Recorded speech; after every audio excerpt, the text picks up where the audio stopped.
Perubahan Aurel memang membahagiakan, tetapi bagi Anang saat ini, kegembiraan memang tengah memayungi. Dari kabar kehamilan Ashanti yang sudah memasuki bulan ketiga, sampai keterpilihannya sebagai anggota DPR dari daerah pemilihan Jember Lumajang, Jawa Timur. Ya, ini sebuah amanah yang tidak mudah dan tidak gampang untuk aku jalankan. Tapi aku memang akan berusaha mempersiapkan dan melakukan ini sebaik mungkin.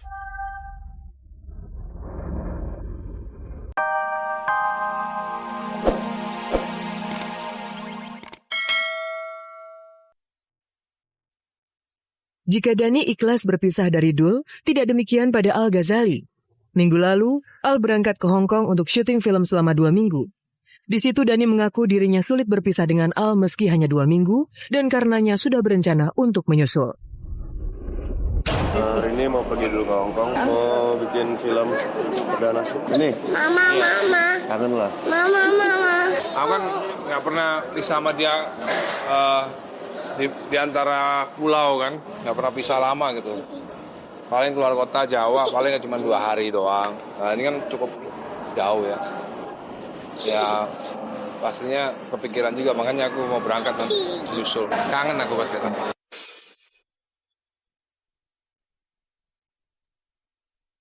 Perbedaan sikap Dani dan terjadinya perpisahan Al dan Dul meniupkan rumor adanya persaingan di antara anak-anak Dani. Karena itulah di segmen Versus kali ini, kami sajikan persaingan panas antara Ahmad Al Ghazali versus Ahmad Abdul Qadir Jailani.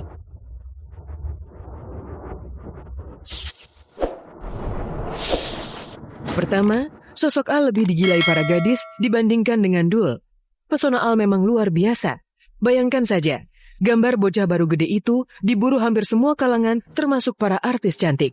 Mereka berlomba memajang foto bersama Al di akun Instagram seperti Ayu Ting Ting, Fatin, Eva Celia, Pevita Pierce, Aurel Hermansyah, sampai Agnes Monica dan Syahrini. Ini si adik aku, dilus sebagai adik ya. Dilus sebagai adik. Ini sih, aduh masih harus ini. Kan aku tadi bilang jangan bercanda dulu karirnya itu biar jangan. Ini si mama bunda itu gitu ya. Biar ini dulu biar fondasi biar kuat dulu. Wajar aja kan, Al kan anaknya pesohor juga gitu. Itu dari kecil nggak mau banyak ngomong dan cool aja gitu. Kedua, Al memang lebih mempesona dari Dul. Tetapi faktanya, Dul malah lebih pengalaman pacaran dibanding Al. Tak kurang 3 kali Dul berpacaran sejak di bangku sekolah dasar. Termasuk yang terakhir dengan Fajrina Kairiza alias Airin yang tersangkut kasus kecelakaan maut. Sementara Al tercatat baru 2 kali pacaran, termasuk dengan Ariel Tatum yang tidak pernah diakuinya. Hubungan aku sama Ariel tuh ya biasanya sekedar teman.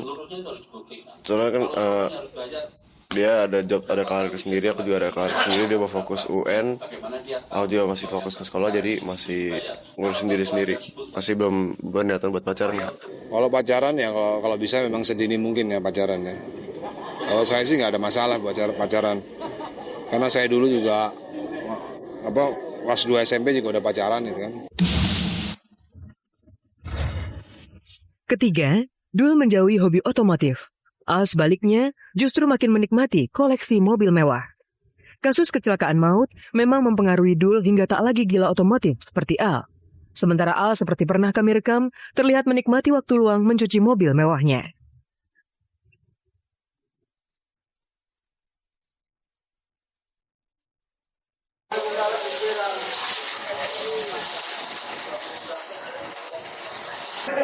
Nah, pemirsa sekarang udah kelar cuci mobil nih, sekarang tinggal ngelap doang biar kering.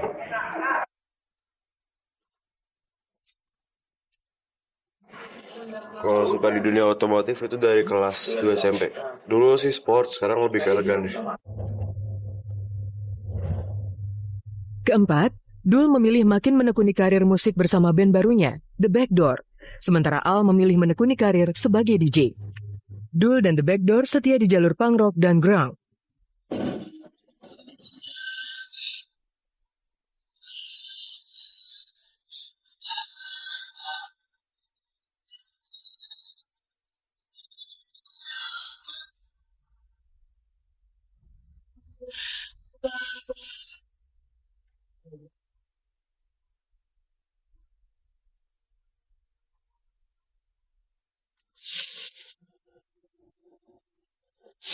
Kalau Al dia DJ.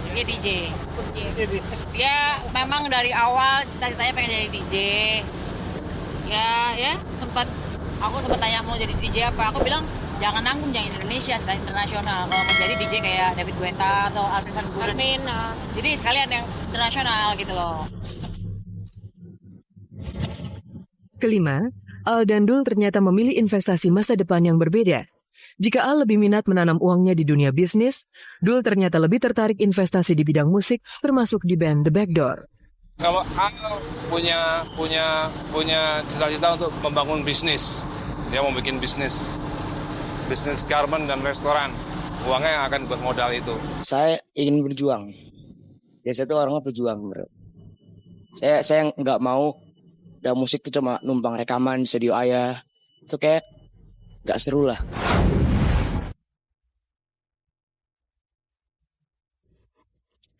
Serupa namun berbeda, mungkin itulah kiasan untuk Al dan Dul.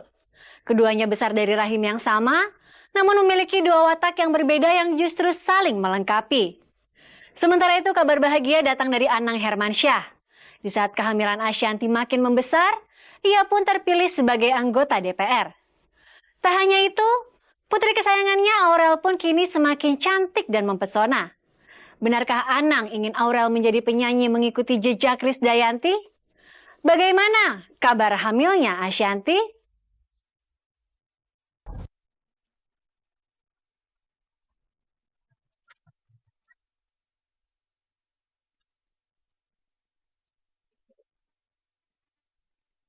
Inilah Aurel Titania Hermansyah 4 tahun silam.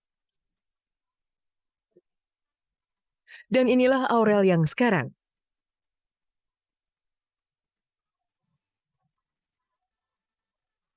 Aurel bukan lagi sosok bocah kemarin sore yang gembil dengan kulit kecoklatan. Kini ia adalah gadis remaja yang mempesona dengan tubuh langsing, pipi tirus, serta hidung yang terlihat lebih mancung. Dari bocah yang tidak peduli penampilan, Loli kini menjadi seorang dara jelita. Proses metamorfosis ini diakui tanpa operasi, melainkan hanya teknik make up. Aku sempet kan yang benar-benar nggak keluar kemana-mana gitu, maksudnya yang nggak ada di TV, nggak ada di mana-mana. Itu di situ aku diet, super duper diet. Jadi aku pengen pas keluar tuh udah,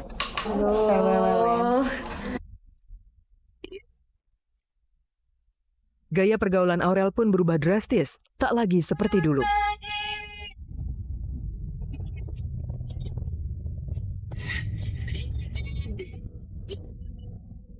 Membebaskan banget karena memang umur segitu kan tumbuh ya, dia kepingin lagi belajar piano, lagi belajar nyanyi, lagi belajar DJ, dia belajar semua. Ya sesuai umur segitu kan anak Jakarta juga sama.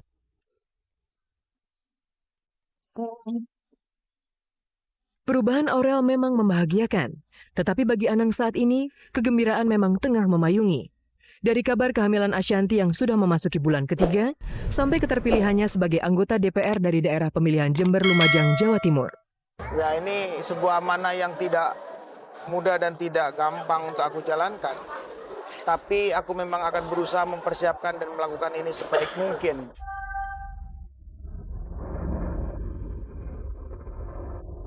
Namun kebahagiaan itu rupanya harus ditebus sangat mahal.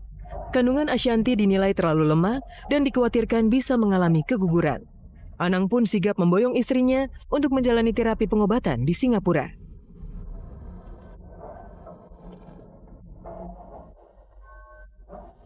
kalau ini benar-benar lancar November lah. Mudah-mudahan. Makanya aku bilang, udah doain aja, benar doain karena aku nggak mau terlalu banyak juga umbar ya gitu. Kalau memang udah pada tahu ya juga ya doain, udah itu aja. Kandungan Ashanty rentan karena adanya kondisi penggumpalan darah. Alhasil, terapi yang cukup berat harus dijalaninya, di mana setiap bulan selama 9 bulan masa kehamilan, ia harus kontinu melakukan terapi di Singapura. Supaya ya aku sama Ashanty terus terang memang sangat berikhtiar untuk menjaga yang sekarang gitu. Ya mudah-mudahan perjalanannya sampai 3 bulan masa kritis bisa dilewatin, mudah-mudahan. Itu aku di koper isinya bukan baju bujang apa, suntikan semua gitu.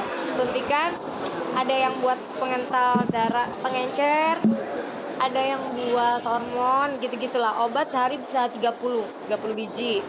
Itu kan jadi obat yang banyak tuh kayak gitu-gitu, obat sama suntikan aja.